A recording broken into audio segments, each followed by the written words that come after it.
My method to orgasms, well, if I was to masturbate, pillows all the way, and just getting on top and making sure that I get that clitoris stimulation. However, if I'm with a partner, I find that usually I have to be on top, and that's when I get the best of the best. The best orgasm period that I've had was my then boyfriend. He was like laying down on the bed and I was sitting on him, reverse cowgirl type, if you will. And so he was penetrating me from behind and he just like reached around and was like playing with my clit. And it was totally unexpected and it really just did it for me. And I just like squirted everywhere and we just kept going and it was great. By myself, I find that nipple stimulation and clitoral stimulation is the best. I'll hump a pillow and that's always nice. With a partner, I prefer someone who's gonna get a little rough with me. I would like to lose a little bit of oxygen, so choke me really, really hard and that'll be an explosive experience. I orgasm from a large vibrator that can double as a back massage or anywhere massager. And I put it on my clitoris. And I usually stay in one position so I could feel a little bit of pain. And then I would hold my breath and I would orgasm from that. I like to have clitoral orgasms when I'm with myself, when it's just direct contact and this motion. But I like to get creative. I also like shower heads or any hard surfaces. What do you mean by hard surfaces? Like, okay, so I know. So I like the bathtub ledge. I'll get a towel and I'll put it on so it's not like so hard, and I'll just like straddle it and kind of just like go back and forth with that. Oh, wow. Yeah, it's nice. Oh my God, that was perfect. Oh, hey there, lovers and friends. This video is sponsored by Lovers. And for nearly 40 years, this family of stores has been working to empower incredible sexual experiences. And in layman's terms, they are an adult toy store that is inclusive and has all the tools you need to get your rocks off while being affordable enough where everyone can keep the lights on. They have a really long list of products that they carry, so I'm just gonna go ahead and read them off. Condoms, lubricants, lingerie, hosiery, dildos, vibrators, anal stimulators, massagers, masturbators, penis rings, penis pumps, strap-ons, gender affirmation products, sex swings and other furniture, a range of kink products, massage oils, CBD, books, games, and more. If you want to learn more about them, go into the info box. I actually have a special offer down there as well too that you can take advantage of. But if you're not really quite sure what to get when you do go there, this video will definitely get you inspired. I spoke to 5 different cisgender women about orgasm. Literally, we talked for an hour. I cut it down, but that's how much we had to say. But first thing is first, we had to start at the beginning. What was your first orgasm? I was maybe around 10, maybe 10 or 12 or 11, one of those times, and I was in the bathroom. And you know the bottom part of the bathroom where you fill the tub up? I went underneath there. And when I mean, I used to take the longest showers in the world. Water masturbation is such a really great way for women to understand the differences, because I know exactly how you orgasm once you set the faucet. Yeah. And I know some people who need, like, I was a showerhead queen, like just the singular stream, or if you put me in like a hot tub alone, that's going to the side. I had my first orgasm when I was fairly young, so I'm really relieved that you guys was 10 and 11, because I just remember being like, I want to say maybe 7 or so. My dad would fill up the pool with a water hose, and so I would just get the water hose and like it felt really nice, like pouring water like while submerged in water, and then I would put it on my clit and I would just be like, wow, this was really good. And then I had no idea what it was, but I just knew it felt really good. So I told my sister, who was 2 years older than me, and I was like, Ellie, you really have to try this. It feels so good. And she looks at me and she goes, that's not good. Don't do that. And then I asked, oh, yes it is, try it. but you have to try it.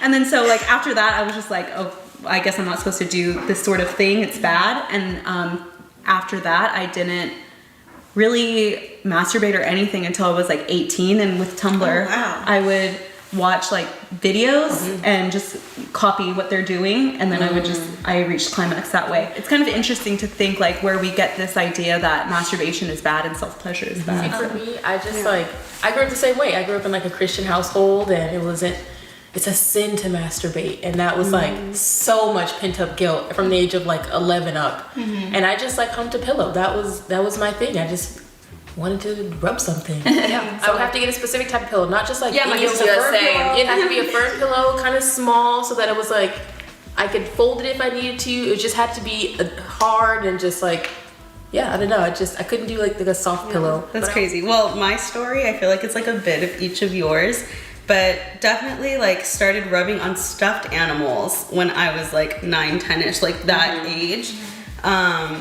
Nothing really came from it. I would say for me, the very first time I masturbated, I was about 11, 12, I want to say. I just researched like sexual pleasure, like what is it called? And So then you looked it up first? I looked it up, and I actually grew up in the Philippines, and I went to an international Catholic school in the Philippines, so that was like a no, you know what I mean? So yeah, I had everything that I learned about sex was through experience, and also, you know, from my big sister and your channel, honestly. I was waiting for that plug.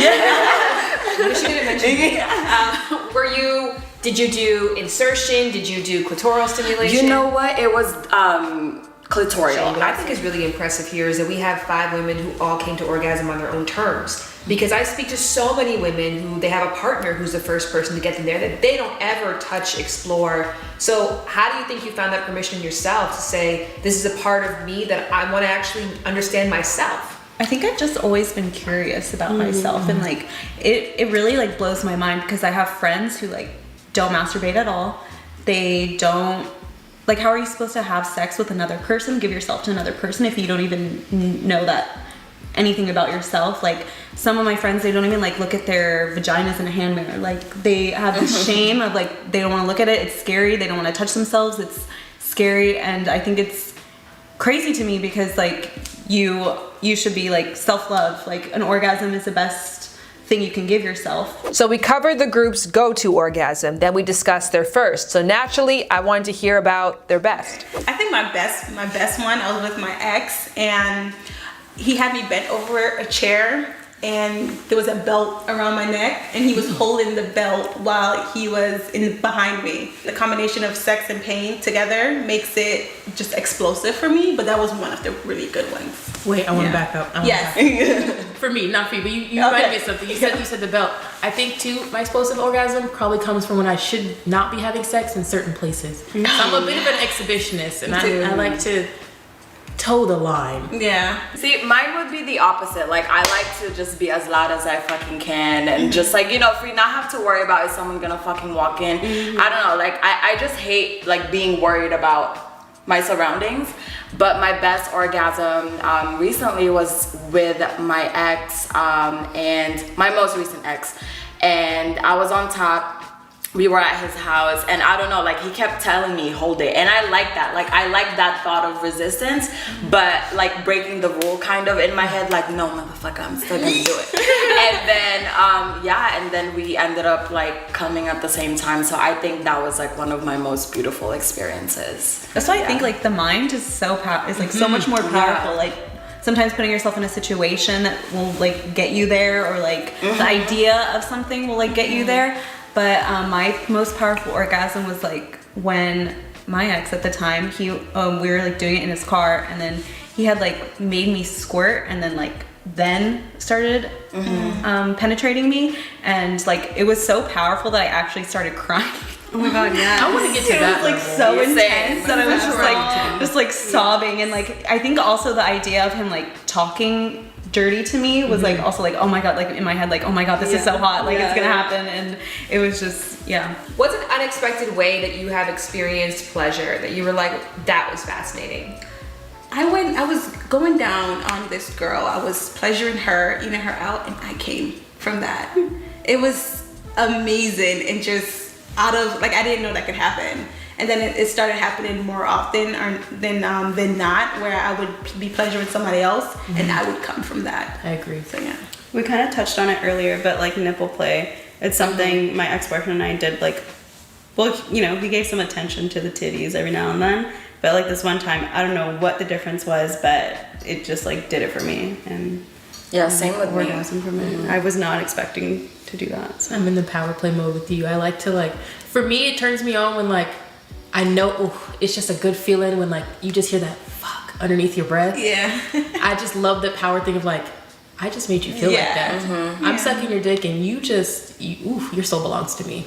Orgasm is defined as a climax of sexual excitement that is characterized by pleasure. I personally describe it as a series of rapid contractions that result in involuntary bodily functions followed by a wave of euphoria. Now, I've heard a lot of different definitions and I've heard a lot of different ways people can get to that so-called wave of euphoria. And so I asked the group, what are some unique ways that they have found themselves in orgasmic bliss?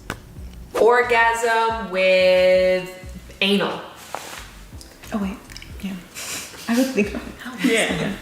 I've never tried anal ever. Okay, so it was when you first started, when you first do it. I used a lot of coconut oil. I prepared. Well, I didn't do the little hose thingy that people do, but nothing happened. Nothing happened afterwards. But I did use a lot of coconut oil. Thing was still painful, but what helped was my partner would like say breathe, relax, and then before I knew it, it was in. And I've done it like 3 times.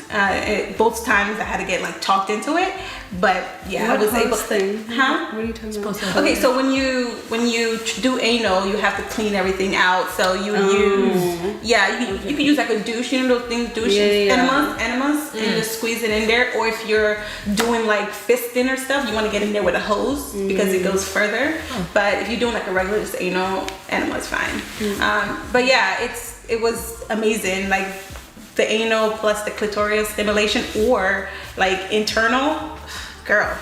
Yeah, because I've heard about like you stick a butt plug up there and then like someone's fucking you, like that's supposed to be just a prime orgasm. It didn't do anything for me. I did that before, but the anal with the combination of, clitoris. Have you tried beads? No, I have a whole bunch of butt plugs though. I haven't tried beads yet. Beads incredible because it's it's the pulling as well too. Like it's really orgasm from just nipple play alone. So I had my nipples pierced for a really long time and then I unpierced them, but they stayed stimulated, like just stayed extra sensitive. So now they're just like all the time, I can put a bra on and be like, ooh. Orgasm while you sleep. I've been waking up mad confused sometimes. Like, that dream. Like, was that a dream? Yeah. You like try to go back to sleep. And like, and then when you go to the bathroom, like right when you wake up, I'm just like, what the fuck did it just happen? What did you do? And then I try to remember my dream and stuff. Multiple orgasms. Yeah. Are you guys a preferred? I can multiply orgasm. It's never my preference. I just prefer my one because my second is just a little bit uncomfortable, a little bit painful. It's so sensitive. So it's so sensitive. I think it's because it's clitoris. So clitoris, like if you come from a clitoris stimulation, if you try that again, it's very uncomfortable. But if you come from being penetrated, you could have multiple. Because I've had 8 orgasms in one time. I was with my ex-girlfriend at the time, and I could have kept going, but she was tired. Okay, so clarification. Squirting, orgasming, like is that the same thing or like is it 2 different things? It can be. It's a type of orgasm. Yeah, Okay. but it's not. Because I definitely know people who can squirt independently of sexual pleasure. Yeah. Independently of an orgasm. It's just like something that they can do. Okay. So some people it is linked directly. Some people it doesn't happen at all. I mean, See, that's just interesting to me because you said like after your second one, like you're done. Like I've had instances where it's like, no, I need like my 7th one and then I'm done. So I didn't even, like that's just interesting to me. Is that from clitoris? Or Yeah, is that from, clitoris. Okay. Yeah. I think that's the thing too with women. Like we have this special pressure around like the how and the when and the where and like what happens after an orgasm. Where it's just like you did it. Yeah. Like with a dude, we're not like, well, was it this kind of, was it squirting, was it extra double boner? Did you have sex? It's just like you experienced pleasure and you liked it. Like my job is done. I feel like guys like more squirting orgasms because it's like a visual representation of a woman. Like, oh yeah, I did that. Yeah, like, and I know oftentimes I've had multiple guys that like really can't even tell if I've orgasmed or not because me, a squirting orgasm versus like clitoral orgasm or penetrative orgasm, like they're all different. But I don't really like squirting orgasm because it's like messy and I'm like trying to sleep in the bed and like, I don't really want to deal with that. And so, but when a guy figures out that I can squirt, they'll like, that's what they want. You know that one credit card company that asks, what's in your wallet? Well, I want to coin the phrase, what's in your box?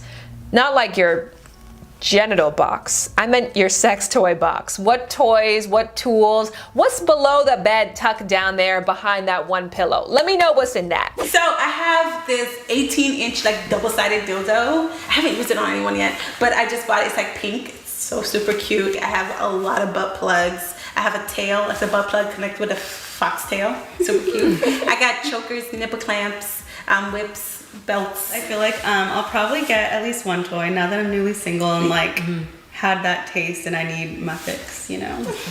I have one toy that I've had since I was like 18 and it hasn't failed me, so I'm like, but I'd be down to like, oh, and I also have a butt plug, and I've gotten creative with like household items, but other than that, I've just had that one toy because when I masturbate, I generally like to just do clitoral orgasms. I haven't tried any toys actually, so. I do it. I use my toys even with partners. Like Yeah, do you think that there's a big link between the fact that there's a disproportionate amount of women who don't orgasm regularly during sex, and then women who aren't coming prepared to have the kind of sex that they want?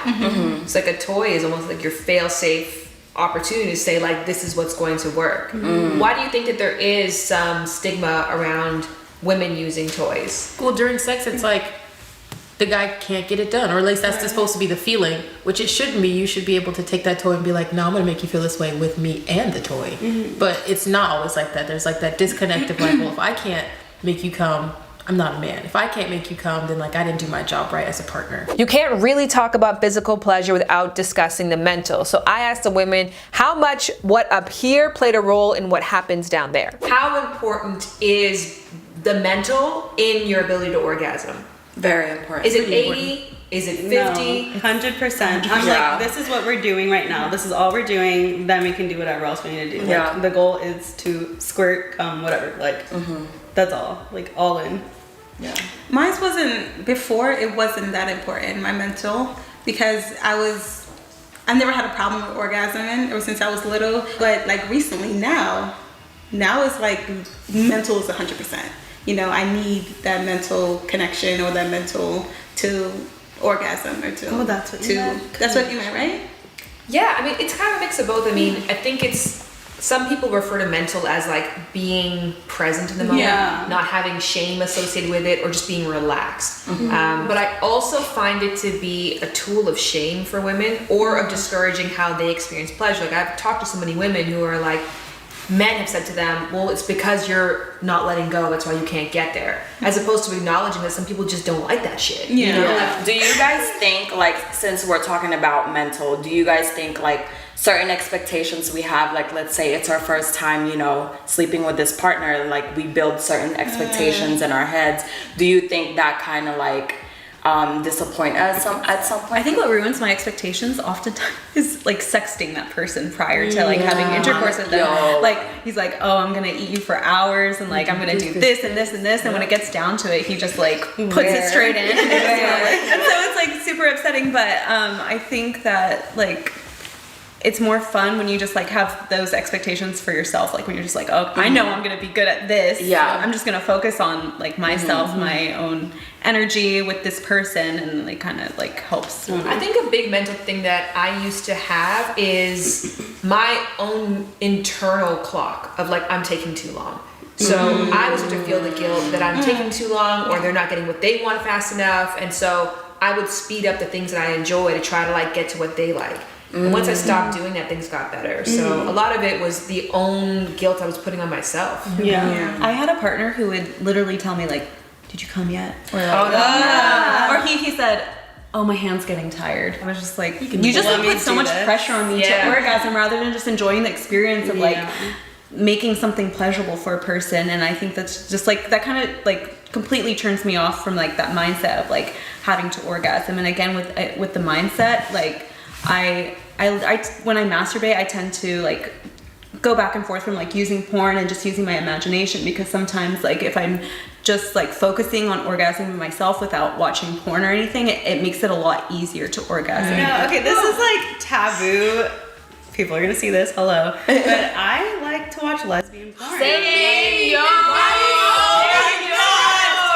Durex Canada came out with a stat that said that only 26% of women in heterosexual relationships achieve orgasm regularly. But after watching this video, it might seem like people are just orgasming every single time the wind blows. And of course, that couldn't be further from the truth for a lot of people. Many people that I've spoken to have a very difficult time achieving orgasm with a partner and even sometimes alone. So I wanted to ask this group, who seems to know something really special that a lot of us yet haven't found for ourselves, what advice they would give to someone who's having a difficult time clearing their own path to pleasurable bliss. I would say get to know your body first before you give that power to someone else. Because, you know, it's so important to know what we like and then be comfortable enough to tell our partners like what works for us and what doesn't. And, you know, same thing with them. Like if ever you have a partner, ask them what they like as well. And research everything. Like I research everything. So yeah. So I would say that orgasm isn't the entire goal. You know, when you're with your partner, just being with them, enjoying whatever it is you guys are doing should be the main focus, because not everyone will orgasm. You could try years. I have a friend that she's almost 30 and she's never orgasmed, you know, but she enjoys sex. She enjoys being with her partner. You know, that's not always the goal, and it may not never happen for you, but doesn't mean there's nothing wrong with you. It just may mean that's just not what your body could do at that time. And it feels good regardless if you come in or not.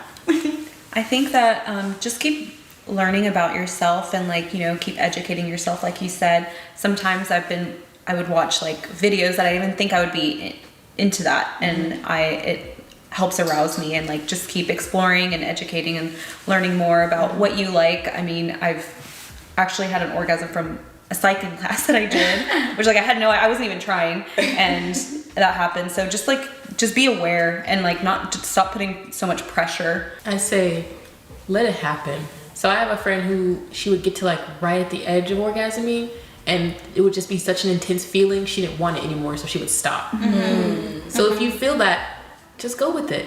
It's supposed to be kind of an intense feeling. It's going to be an intense feeling, but it's not going to be an intensely bad feeling necessarily, unless, you know, you've got a little bit of trauma and other things, factors that go into that. But just let yourself experience that. Don't try to stop it. Don't try to control it. Yeah, don't try to control it. You have to let go of that control. That's that's pretty scary for a lot of people. One more thing. If you're blindfolded and with earplugs, you can't see or hear what you're doing, and that would take away all the stress. Oh my God. Just saying. And that is the end of the video. I want to say a big shout out to the women who took part. Those who wanted to include their socials, you can find them in the info box below. And while we're talking about what's down there, I got to shout out our sponsor one more time, Lovers. Please go and check out their store, specifically the private label, which is incredible, chic, and really, really fun and surprising. But all in all, you can go down there to find your needs to whatever your specific sexual fantasies or desires are. They probably have the tool that is best priced and best suited for you. In the info box, I want to continue this discussion. Of course, please let me know what is your go-to way to orgasm. And if you didn't hear it in this video, more reason to write it down below. But also, I would love to know what surprising sex toy recommendation would you make that has really done wonders for you. Yeah, I used to think about